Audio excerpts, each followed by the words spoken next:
Hello guys, welcome back. It has been a very long time since I made a video, and unfortunately I've had a lot of schoolwork lately.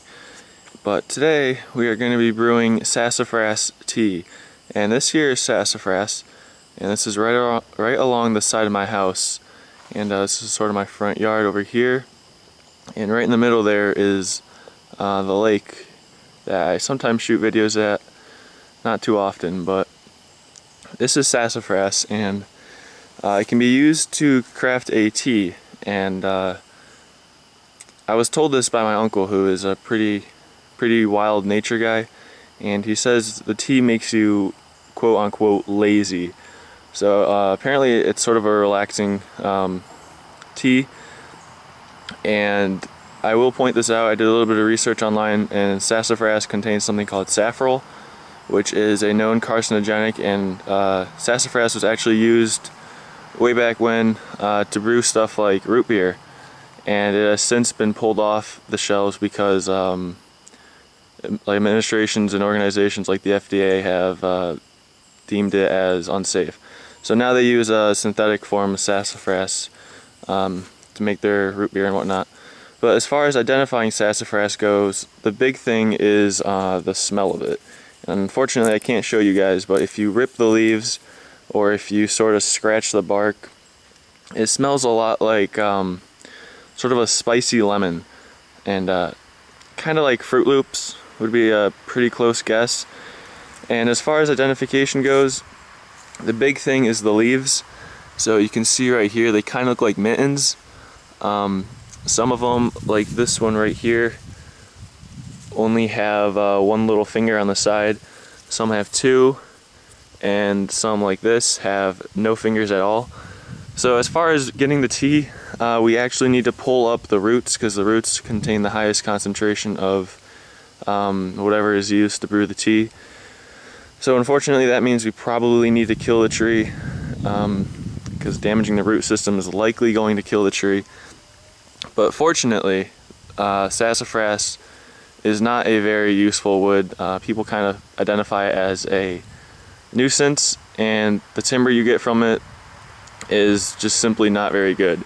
So I'm gonna find a little one here, probably like this one here. I'm gonna try to, not do a lot of damage to the whole grove here, and we're probably just gonna take this little guy right here, and I'm gonna dig up his roots. We're gonna put it in some water. We're gonna steep it for about 20 minutes, and we're gonna see what happens, and maybe we'll make a nice tea out of it. So here we have a little sassafras tree, and it's sort of in the middle of this whole grove here. So I figure if I take him out of the way, maybe it'll free up some more room for the rest of the trees to grow. And we're just going to dig right down to see if we can pull up his roots. Luckily he's kind of young, so he comes out rather easily. So here are the roots. I can tell you right now, it definitely seems to have a high concentration of something, because I can smell the roots. It smells pretty much like spicy lemons. What I said before is pretty spot on. Really sort of a fragrance, sort of citrus fragrance, and smells pretty good. So welcome inside, guys. This is my kitchen. Welcome to my humble abode. And here I have my sassafras tree. And what we want is the roots, so I'm just going to chop it off right here. Get rid of that. So this is what we really want. And it doesn't look like much, but from what I've been told, you only need maybe a fourth of this, maybe even less than that, to brew a pretty big pot of tea. So I'm going to clean this off. I'm going to get some water boiling, and I'm going to throw it right in. Alright, so welcome back outside, guys. We're going to start up the grill here, this exterior burner, and this one actually boils water really quick, so I'm pretty excited to use it. Alright, so that's on, and I got my pan of water over here. I wasn't really sure how much water to use. I've never done this before, but I figured we're going to lose a lot of it to evaporation, and probably more importantly is how much root we use. So over here I got my root all cleaned up, and I really wish you guys could smell this, because it smells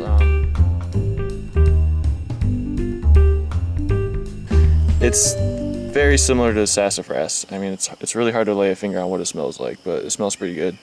So I cut off this little piece right here, and this is all we should need. And once this water over here starts to boil, I'm just going to plunk it right in, and we're going to let it sit in there for about 20 minutes, and we're going to let it cool off and give it a shot. So my water has been out here for about 4 minutes, and it's already boiling, so that's pretty impressive. I got my root on this little clamp here. I'm just going to throw it right in. And hey, welcome back, guys. It has been about probably maybe 3 or 4 hours since the last part you guys just saw.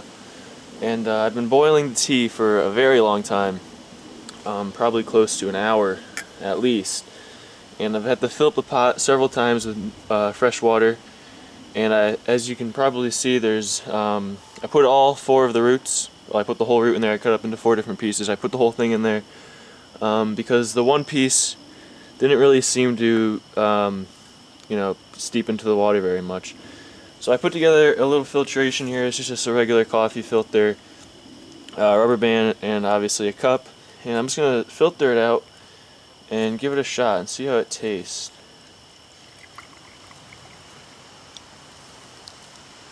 Alright, so there we go. Doesn't look too bad. It looks like a tea. It certainly is warm still. I'm going to give it a quick swig and see how it tastes. Wow, it's actually not totally what I expected. It's very good actually. Tastes a lot like that root beer flavor I was mentioning before. It's very hard to describe. You really need to get out there and try this for yourself. It certainly is very soothing and almost like a honey taste. So overall, if you guys are interested in this, if you want to give it a shot yourself, go ahead, make sure you find the right plant. Of course, sassafras is relatively easy to identify. Use all your senses, especially taste and smell, and give it a shot and tell me what you guys think. Catch you next time.